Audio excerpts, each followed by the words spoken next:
Boa noite a todos, sejam todos bem-vindos ao lar do Dona Guiomar. Muita gratidão em tê-los aqui, viu, essa noite. Eu vou primeiro dar alguns recadinhos. Eu peço que vocês desliguem o celular ou coloquem no modo vibra, né, para não atrapalhar o palestrante e também não tirar a atenção de vocês durante a palestra. Após a palestra, nós temos os passes, tá? A Vivian vai chamar 3 em 3 e por fileira. Quem não quiser receber o passe, fique muito à vontade, tá bom? Temos também ali no fundo 2 cadernos, um de encarnados e um de desencarnados. Tá? Se vocês quiserem colocar o nome, eu peço que coloquem o nome completo, né, da pessoa, do que vocês desejam, e durante a semana vai ser trabalhado, tá bom? Essa intenção, a palavra era intenção, estava fugida da minha cabeça. Após o passe, nós temos o alinhamento de chakras, tá? Algumas pessoas já fizeram, já conhecem. Quem não conhece e quiser ter informações, pode perguntar para algum dos trabalhadores. É feito após o passe. Então você volta para o seu lugar e a gente vai chamando, tá? Prioridade às crianças, depois os idosos e depois por ordem de chegada. Fazemos 2 de cada vez e cada um dura em torno de 10 minutos, tá? Então não é muito demorado.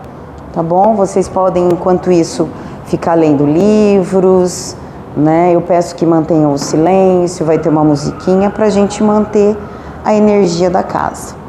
A nossa biblioteca, que está crescendo, então tem livros, vocês podem levar para casa, ler, trazer depois. Aceitamos também doações de livros, tá bom? Fiquem à vontade. Bom, biblioteca, às quartas-feiras nós temos o nosso atendimento espiritual também ao público, tá? Começa às 8 horas e vai até 9h30. Então, quem quiser voltar amanhã para ser atendido, conversar, né? Passa por uma triagem, fala qual é sua dificuldade, a sua dor, enfim, tá? E a gente podendo ajudar, vai ser ajudado, com certeza. Então, às quartas-feiras. Bom, todo primeiro domingo do mês, nós temos o nosso café comunitário, tá? Então, nós fazemos aqui mesmo, pão, manteiga, achocolatado, bolo. Nós servimos café, servimos aqui para as pessoas do bairro. E o que sobra, a gente coloca nos carros e leva para os moradores, para os pontos, né, dos moradores, no CDHU, no cemitério, na rodoviária, né, onde tem os moradores de rua, a gente leva o nosso café da manhã, tá? No penúltimo final de semana do mês, nós fazemos, no inverno, nós começamos com o sopão.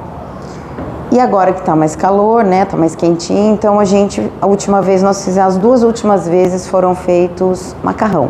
A gente fez um macarrão bem, sabe, bem gostoso, com frango, linguiça, legumes, sabe, bem substancioso mesmo. Então, e aí a gente distribui para os moradores de rua no sábado, tá, no penúltimo sábado do mês. Então nós teremos agora, no dia 26, vai ser o nosso macarrão ou um arroz bem forte, que a gente está vendo o que a gente vai fazer, se vai ser o macarrão ou arroz. Então estamos recebendo, aceitando doações de arroz, de macarrão, de legumes, de carne, de frango, de linguiça, enfim, de molho, tá? Coisas, temperos, para que a gente possa fazer no dia 26 a nossa comidinha e levar para os moradores de rua à noite, tá bom? Bom, passei a rotina da nossa casa, né? Também gostaria de dizer para vocês que nós temos um canal no YouTube, que chama Lar Dona Guiomar. As palestras são colocadas lá depois de 1 ou 2 dias, o Paulo já sobe as palestras para o canal. Então, vocês podem assistir novamente, passar para outras pessoas, ver palestras que vocês ainda não viram. Então, tem o nosso canal, tá? Temos também o Instagram, Lar Dona Guiomar, que também tem trechinhos de oração, coisas que acontecem. Domingo passado nós fizemos a festa do Dia das Crianças aqui. Tudo com doação, né? Foi lindo demais. Tem fotos nas nossas páginas, né? Então a gente conseguiu atender bastante criança da vila. Nós nos unimos à Igreja de Santa Isabel e a Pastoral. Então foi muito bonita essa união, né? Nossa, com a igreja, com a pastoral, em prol das crianças. E tudo doado. Foi muito legal, tá bom? Queria pedir também, quem tiver e puder trazer, potes de sorvete vazio, tá? De 1 litro, ou algum outro recipiente que caiba, né? 1 litro, tá? Nós vamos colaborar com o grupo Pão Fraterno, tá? Que eles fazem todas as sextas-feiras, eles distribuem 100 sopas, tá? Então a gente vai estar colaborando com o recipiente, tá? O que vocês puderem trazer pra gente, a gente vai colaborar com eles também, tá bom? Bom, acho que os recados são esses, né? Não tem mais nenhum. Eu vou ler um trechinho desse livro, Rosas com Amor. São poemas, tá? Que Chico Xavier psicografou, tá? De vários irmãos. Eu vou escolher um aleatório. E eu fico muito orgulhosa porque meu pai tem um exemplar desse, autografado por Chico, na casa dele, Então eu fico muito feliz. Bom, eu vou abrir aleatório. Vou ler um poema para vocês. Em torno do amor. Amar é sofrer sem queixa para ver alguém feliz. Observa, o fruto é a soma das lágrimas da raiz.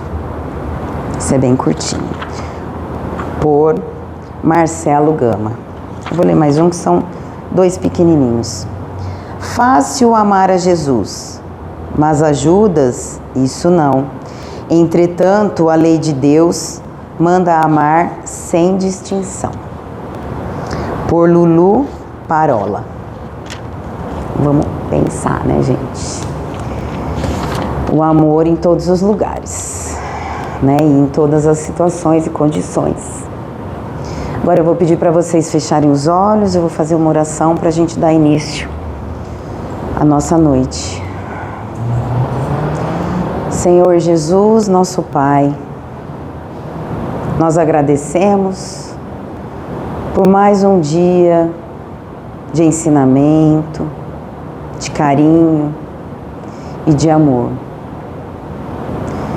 Pedimos licença para essa noite que também é de estudo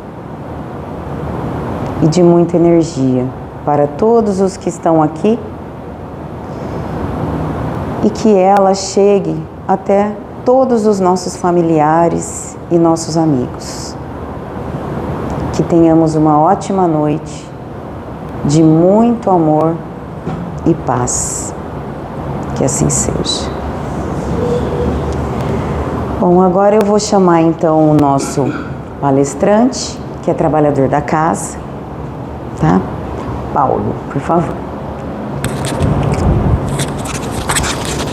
Boa noite a todos, muito bacana poder estar aqui com a casa cheia. Em maio a gente abriu as portas para a palestra e a primeira palestra foi só para os trabalhadores da casa. Então hoje é satisfatório ver o nosso trabalho devagarzinho ganhando corpo. Eu passei as últimas semanas escrevendo essa palestra, não foi uma palestra em que foi fácil achar os temas, mas o objetivo hoje aqui é provocar um pouco mais a reflexão que a gente tem e as imagens que a gente tem hoje sobre o que a gente é ensinado ou o que a gente é adestrado dentro da religião, dentro do que é passado para nós como conhecimento e conhecimento escrito em pedra. Primeiro ponto, isso foi uma reflexão antes até de começar a ler para entender. E vocês já pararam para pensar que em algum momento da existência do universo, quando Jesus foi criado, ele era simples e ignorante, do mesmo jeito que a gente foi criado? Que Deus é uma bola de energia muito grande, não é uma pessoa, a gente humaniza para ficar mais fácil o entendimento. Mas Deus não é palpável, Deus não é nada que a gente consiga entender. E Jesus, quando foi criado, ele era simples e ignorante, ele não sabia nada, ele não conhecia nada, ele não tinha passado por nada, do mesmo jeito que a gente foi criado.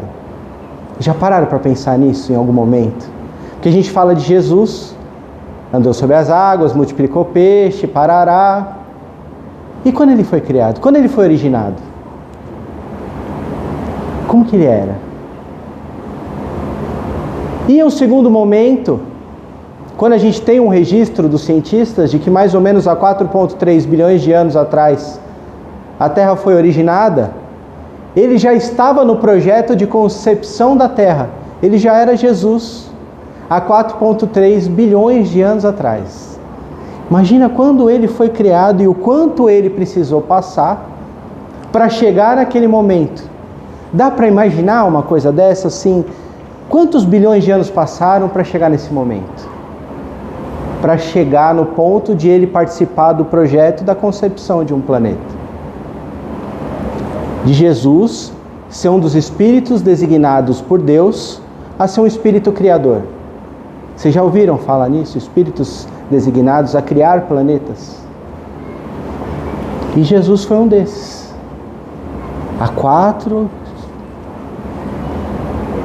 Será que a gente já existia nessa época? Será que a gente já tinha sido originado e a gente escolheu sempre os piores caminhos? Sempre a violência, sempre a guerra, sempre o ódio, o abuso sexual, e chegamos onde chegamos? E com esse clima maravilhoso que se instaurou da dúvida de que Jesus foi, vem a segunda. Minha segunda observação, que me levou a uma reflexão muito profunda. Segunda Guerra Mundial. Todo mundo já ouviu falar da Segunda Guerra Mundial. Todo mundo entende que os judeus foram massacrados por uma ideia de que eram uma raça inferior. Tudo certo até aqui. E se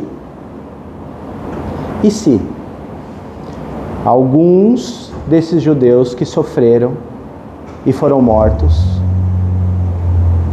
há mais ou menos 2000 anos atrás, foram soldados romanos fazendo mal a judeus, e escolheram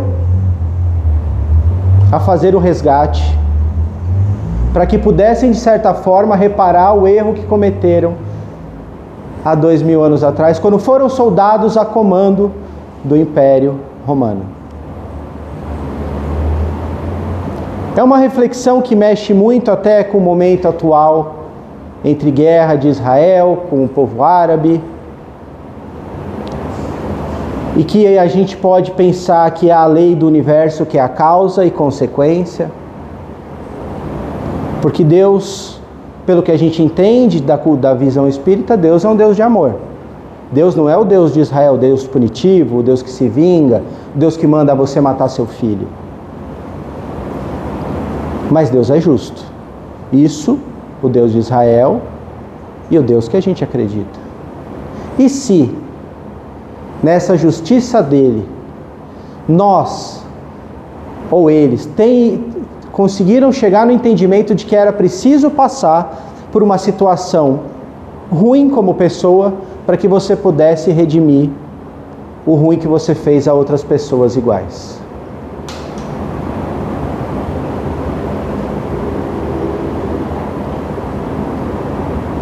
Fica difícil pensar que uma situação ruim é única e exclusivamente causada por nós mesmos.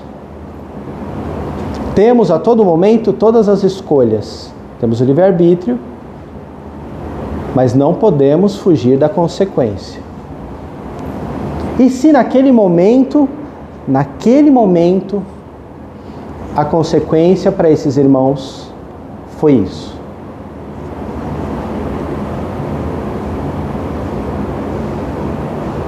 É um pouco assustador pensar dessa maneira, que aquela coisa tão horrenda que a gente acompanha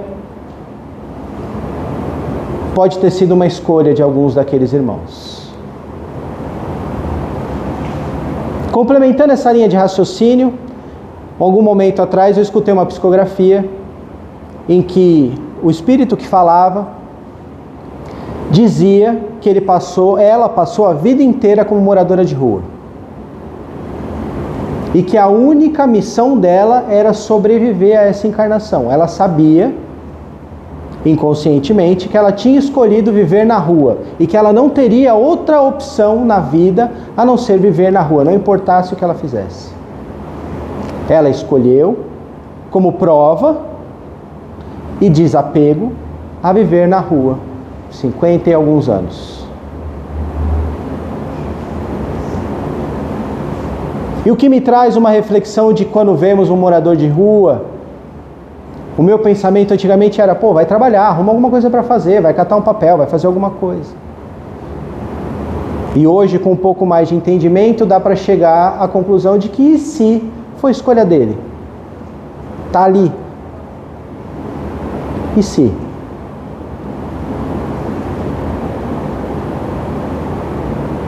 É um momento um pouco mais delicado do que a gente está acostumado a pensar e faz a gente sair da zona de conforto de só apontar o dedo e achar que a pessoa está ali porque é vagabundo, porque é preguiçoso.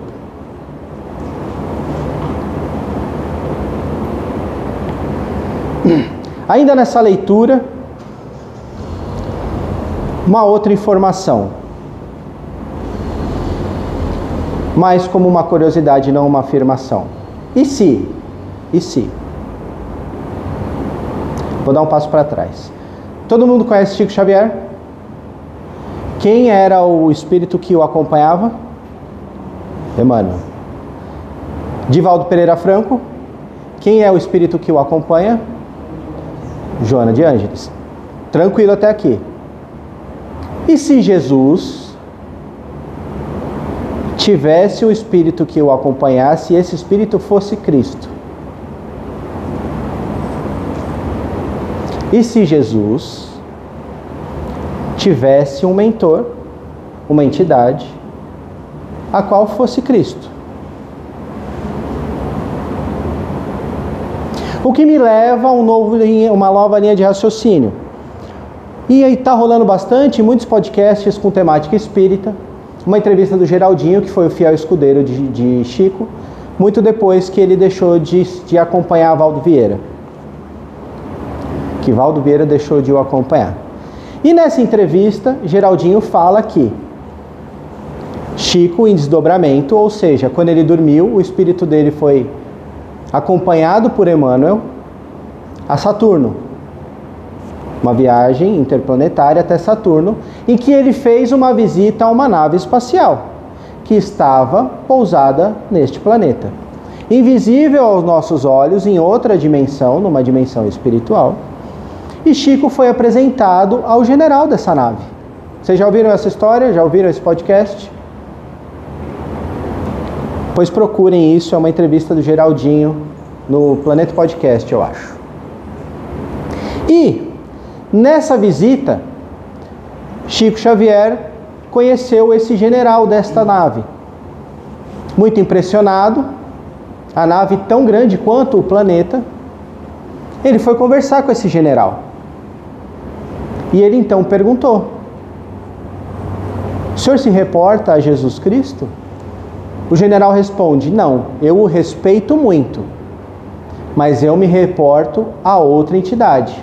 Eu me reporto ao Cristo Sol, que toma conta de todo o sistema solar. Ou seja, o governador espiritual do nosso planeta é Jesus. Mas existe alguém acima de Jesus. Com mais responsabilidades que Jesus. Sabemos por estudo que Jesus toma conta de vários outros planetas, não só o nosso. Mas que temos um espírito que toma conta de todo o nosso sistema solar. E vejam, Jesus já está em um nível angélico. Todas as literaturas mais aprofundadas que li falam que Jesus já é um espírito de nível angélico. Então existe aquela hierarquia de arcanjo, querubim, serafim. E Cristo Sol está onde nessa? Não é diferente a gente conseguir imaginar que existe alguém que tem mais responsabilidade que Jesus? E que toma conta de um monte de planeta e as luas desses planetas. E que põe ali uma nave espacial para tomar conta de invasões. Nessa mesma entrevista, Geraldinho fala de que esses filmes de guerras espaciais e domínio de planetas existem. Vocês já ouviram falar de um livro que chama O Livro de Um? O Livro de Um foi um livro escrito nos Estados Unidos, em que eles passaram a entrevistar uma mulher que havia sido abduzida diversas vezes. E o pedido deles para a entidade foi: parem de abduzir essa mulher. É um livro, chama O Livro de Um. E essa entidade falou: não, a gente precisa entender vocês, porque daqui a pouco a gente vai dominar vocês. E o pedido desses cientistas, das pessoas que estavam conversando com essa entidade, era: por favor, em nome de Deus, não invada-nos. E eles falaram: nós não acreditamos em Deus. Deus para nós é uma crença boba de vocês, assim como uma criança gosta de pirulito. O Livro de Um. E até que há um convencimento e uma série de passagens que esse espírito de outro planeta dá, em que ele é convencido a não nos invadir, mas não por meios religiosos, por apelo sentimental, porque eles não tinham nenhum sentimento. Mas por apelo racional, de que nós não éramos vantajosos para que ele nos invadisse.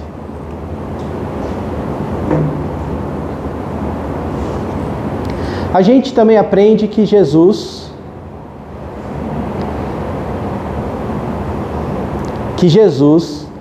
teve todo aquele parto maravilhoso, com estrela passando no céu, e 3 reis magos que chegaram milagrosamente, as deram presentes. E se Jesus tivesse tido só um parto normal, como uma pessoa normal, como um humano normal? E se não estivesse havendo contagem nenhuma, e não tivesse naquela época sido ordenado para matar nenhum primogênito masculino de ninguém, e José e Maria só estivessem em viagem, indo visitar parentes, uma prima, dormindo ali, normal, e dor. Não sei se vocês perceberam, o meu não nasceu ainda. Quem riu é mancada. Pecado. E se vocês conseguissem imaginar que foi só um parto normal, e foi preparado, e trouxe água, e veio uma parteira, e o bebê chorou.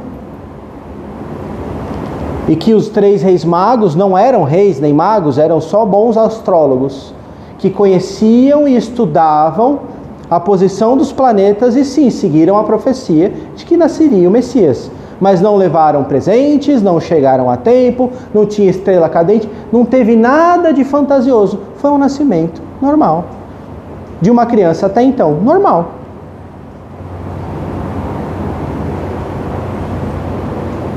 Em algum momento deu para pensar isso, em algum momento eu até começar a ler, eu nunca tinha me dado o direito de pensar diferente do que eu tinha sido adestrado. É uma reflexão que faz a gente... Eu parei várias vezes de escrever para ficar pensando e digerindo isso, porque Até onde isso pode ser verdade? Até onde isso pode ser só uma idiotice? E se Jesus tivesse tido irmãos de sangue? Maria e José, filhos. Se ele tivesse tido irmãos de sangue. E digo mais, se os irmãos de sangue dele tivessem sido Efraim, José, Elizabeth, Andréia, Ana e Tiago. Tiago, o menor, sabe? Tiago. E se ele tivesse sido irmão biológico de Jesus, filho de Maria e José, vindo ao mundo, parteira, normal,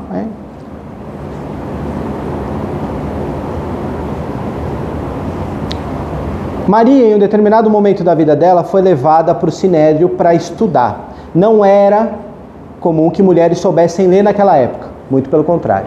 Mas Maria, assim como outras jovens da idade de 13, 14 anos, foram levadas ao Sinédrio naquela época para estudar, pois era esperado pelas famílias de que talvez elas tivessem a possibilidade de serem mães do Messias, pois era a época, segundo a profecia de Elias, de que nasceria o Messias. Então Maria havia sido levada para estudar, para aprender. Ela sabia ler, ela sabia escrever, e era uma das poucas que sabia, fora alguns outros preceitos religiosos da época que só eram ensinados aos homens.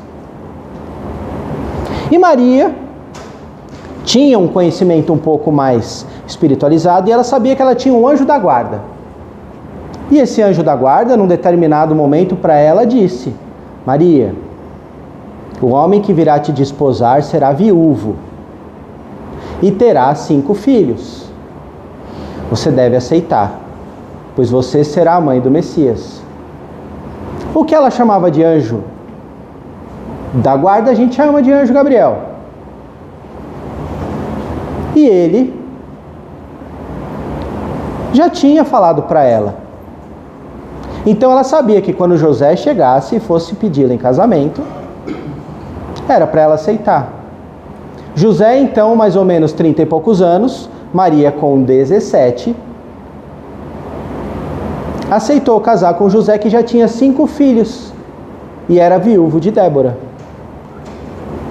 Algumas escritas e estudos da própria Bíblia dizem que Maria e José tiveram 5 filhos, mas não falam dos outros filhos de José com Débora, sua primeira esposa. Em algum momento, foi fácil entender que não foi uma coisa mágica, uma coisa miraculosa, não tirando em nenhum momento a capacidade que Jesus teve de fazer milagres e as coisas boas que ele fez para todas as pessoas, mas tirando tudo que foi incrementado e inventado, porque Jesus andou no meio de nós, ele era um humano como nós, um espírito muito mais evoluído, mas ele foi um humano por aquele momento. Existem literaturas espíritas que dizem que Jesus precisou passar por 1000 anos para que o espírito dele fosse condensando e se espremendo para poder nascer. E houveram outras tentativas em que o corpo não aguentou. Por isso, foi escolhido a linhagem de Davi, que era uma linhagem geneticamente forte e que aguentaria tempo o suficiente do Espírito de Jesus cumprir a missão dele aqui na Terra com a gente.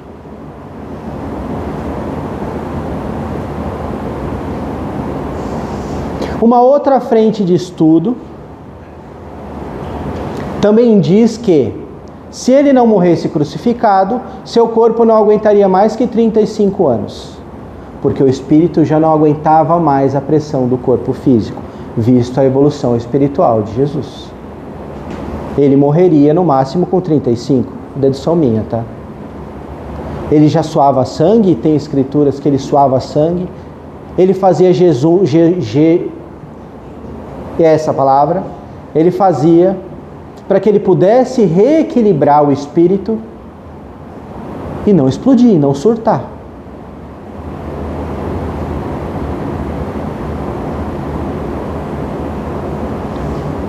Já pararam para pensar que isso pode mesmo ter acontecido? E que era tão difícil para um anjo ficar num corpo simples como o nosso e passar pelo que ele passou? A gente lê na Bíblia que ele não casou, não teve filhos. E foi uma escolha dele. Porque ele via todos nós como seus irmãos. Ou seja, a ele não cabia ter relações com irmãs. E quando ele conheceu Maria Madalena, ela tinha 23 anos, ela já era cortesã, e era dito que era uma das mulheres mais bonitas da região. Uma das mulheres que qualquer homem daria todo o dinheiro e dava para ficar com ela.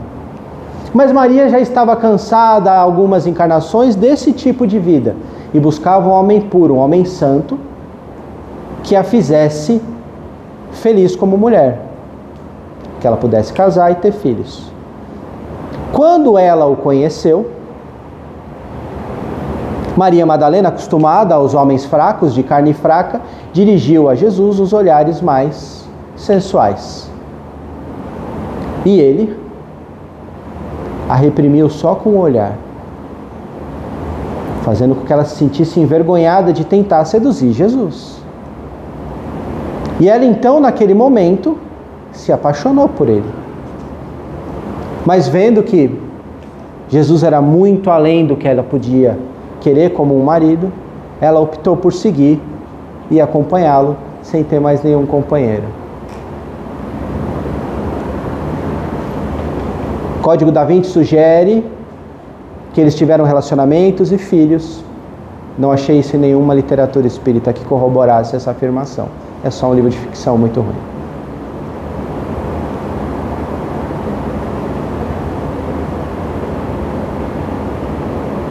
Fica difícil pensar isso, que isso pode ter acontecido nesse momento.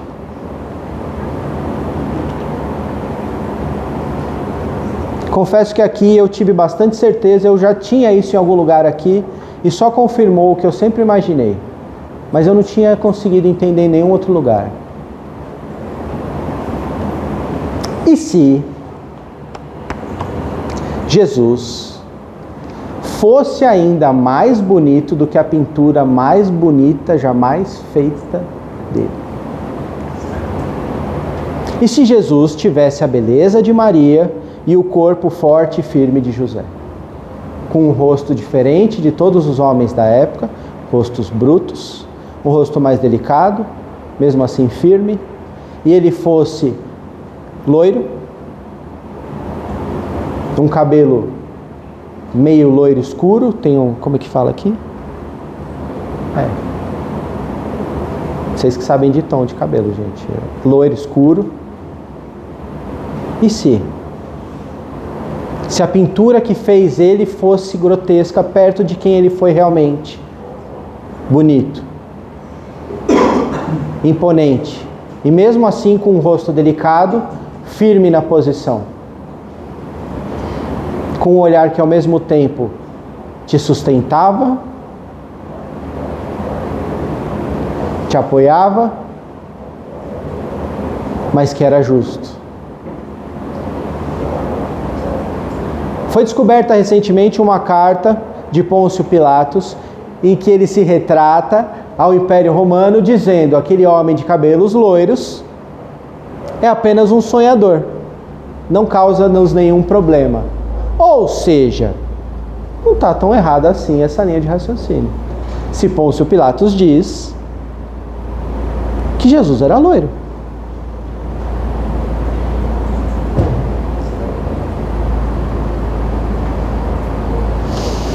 Existiu, mais ou menos 150 anos antes do nascimento de Jesus, o surgimento de um povo chamado essênio. Na palestra que eu falo de Judas Iscariotes, eu falo muito do povo essênio. O povo essênio surgiu mais ou menos nessa época. Foi um povo judeu que viveu afastado da civilização de Nazaré, de Jerusalém, da própria Galileia, em que os preceitos do povo essênio eram os mais simples. Eles não comiam carne porque eles levavam o mandamento de não matarás muito a sério. Eles não bebiam bebida alcoólica. Eles já aplicavam passes magnéticos naquela época, que eles chamavam de energização. Eles vestiam em sua maioria branco e viviam para ajudar as pessoas. José, o pai de Jesus, conviveu com o povo essênio e tinha esses preceitos. Ele quem ensinou Jesus a energizar e dar um passe, porque aprendeu com o povo essênio.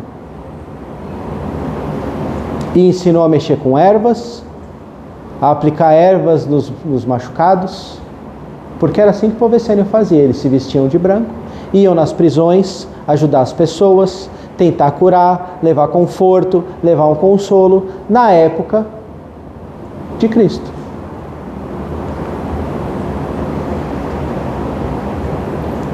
E eis que Jesus, aos 14 anos, passa a conviver com o povo essênio, para que ele pudesse aprender. Mas ele não fica muito tempo, ele é devolvido, porque o chefão lá virou e falou para José e Maria: ele está ensinando a gente, não tem o que fazer com ele aqui. Ele veio aqui, ele começou a ensinar. Pode levar esse menino para lá, manda ele ir trabalhar.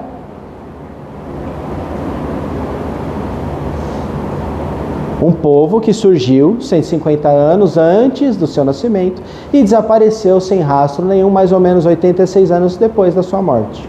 Ou seja, um povo que veio para preparar um pouco do caminho para o pai dele, para que o pai dele pudesse ensiná-lo alguma coisa, ainda antes dele se desenvolver. Temos ainda na Bíblia o desaparecimento dele na adolescência e o surgimento com 30 anos.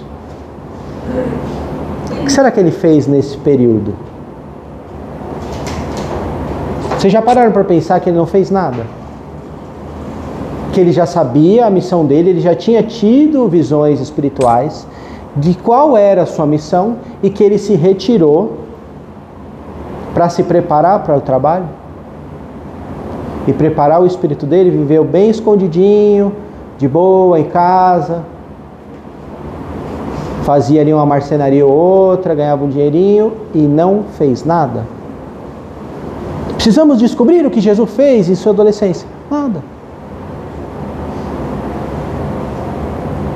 No livro Eu, Barrabás, Barrabás conta que na adolescência de Jesus, ele brincava na rua com todos os outros meninos, mas ele gostava muito de cantar, não gostava de ofender ninguém, qualquer brincadeira de agressão ele saía e ele reprimia todas as crianças que queriam bater. Ele era zoado, então a primeira brincadeira que fazia com que ofendesse ele... Migão, sou anjo. Claro que essa encenação é só minha, tá? Ele nunca faria isso. Por favor. E fica bonito a gente conseguir enxergar esse tipo de coisa.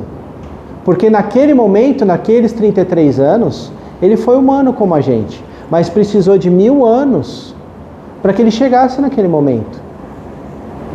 E fizesse essas coisas bonitas que a gente acompanhou ele fazendo na igreja. Na igreja. Levanta-te e anda. Para quem que ele falou isso? Lázaro. Lázaro estava onde? Morto nas catacumbas há 4 dias, certo? É o que a gente aprende. E se Lázaro tivesse catalepsia e não tivesse morto? E se ele tivesse chegado e apenas curado Lázaro da catalepsia? Porque Lázaro depois acabou morrendo. E se ele só tivesse curado? Porque pensa, 4 dias de uma pessoa morta num lugar quente, há uma decomposição natural do corpo físico. E se ele apenas chegou e falou para o Lázaro: está zerado, irmão, pode levantar.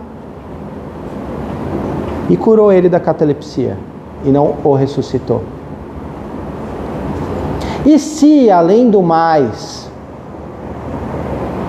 quando ele fala da multiplicação dos pães, não eram os pães físicos que Jesus abominava os bens materiais, mas o pão da alma, a palavra.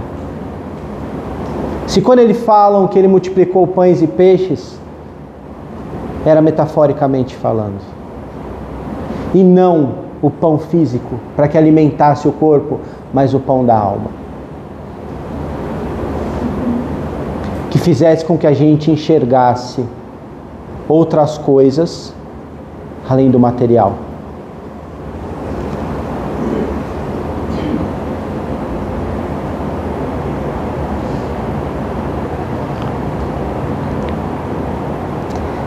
E se andar sobre as águas também fosse só uma figura de linguagem?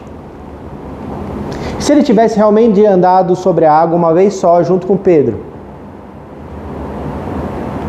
ó homem de pouca fé, mas que a expressão andar sobre as águas fosse porque existiam dois caminhos entre Cafarnaum e Jerusalém: o caminho das montanhas e o caminho que beirava o lago, o caminho das águas.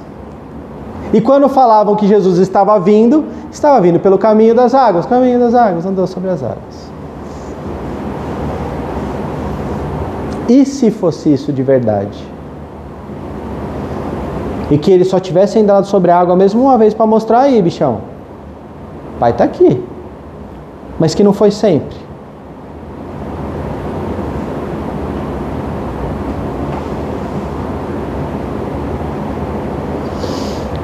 E para encerrar, não menos polêmico do que começou,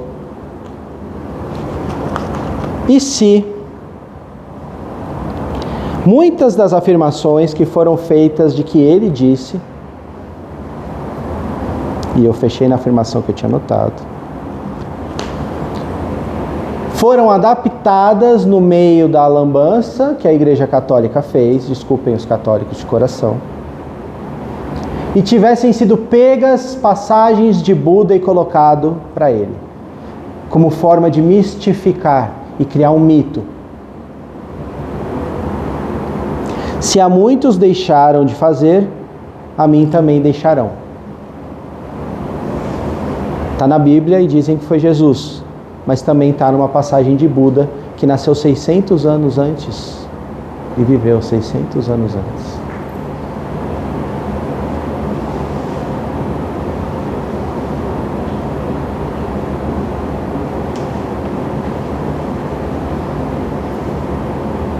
Se pararmos para pensar mais um pouquinho, podemos ver que foi muito mistificado, perto do que o que pode ter sido verdade. Veja, eu não em nenhum momento afirmei que foi o que aconteceu. Todas essas reflexões eu peguei do livro O Sublime Peregrino, que é ditado pelo Espírito Ramatiz, muito citado por Wagner Borges, que é um dos gurus atuais da espiritualidade. Sublime Peregrino tem muitas outras passagens que a gente ia ficar mais um tempão aqui falando, e que questionam tudo que a gente tem como status quo, tudo que a gente tem como verdade hoje. É um livro que eu demorei aí um pouquinho mais de um mês para conseguir digerir ele, porque ele deu uma pancada atrás da outra. Ele ainda diz muitas outras coisas, questionando a nossa ideia do que é verdade hoje.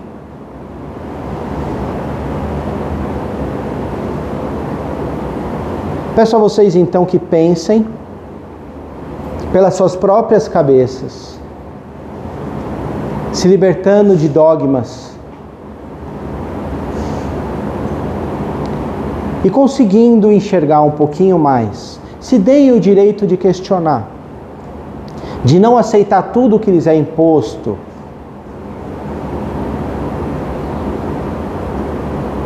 Mas pensem, e se tudo isso que foi falado foi verdade?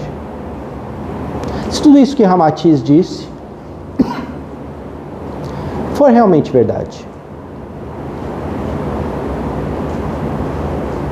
Hoje isso muda a nossa vida? Faz a gente acordar mais tarde, perder uns quilinhos? Não. Mas faz a gente raciocinar um pouco mais, com um pouco mais de clareza. Muito obrigado a todos. Boa noite. Pedir a todos vocês que fechem seus olhos.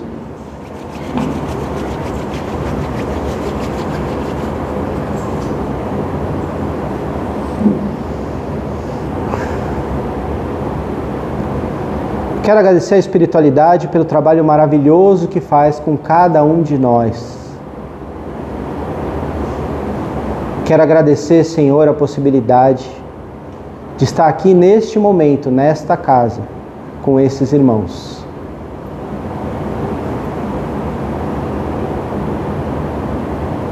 Quero pedir a Deus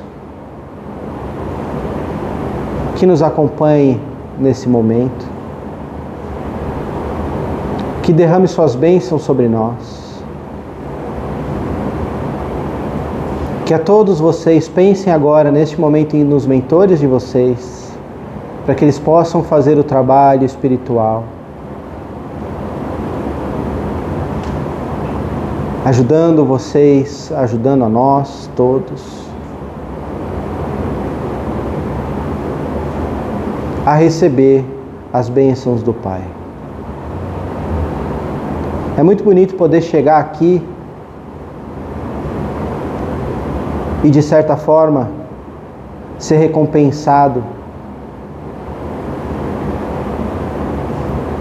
com as bênçãos de Deus, podendo levar a palavra e podendo aprender. Deus é muito bom para a gente o tempo todo. Nunca se esqueçam disso. Que Deus nos abençoe a todos, que assim seja.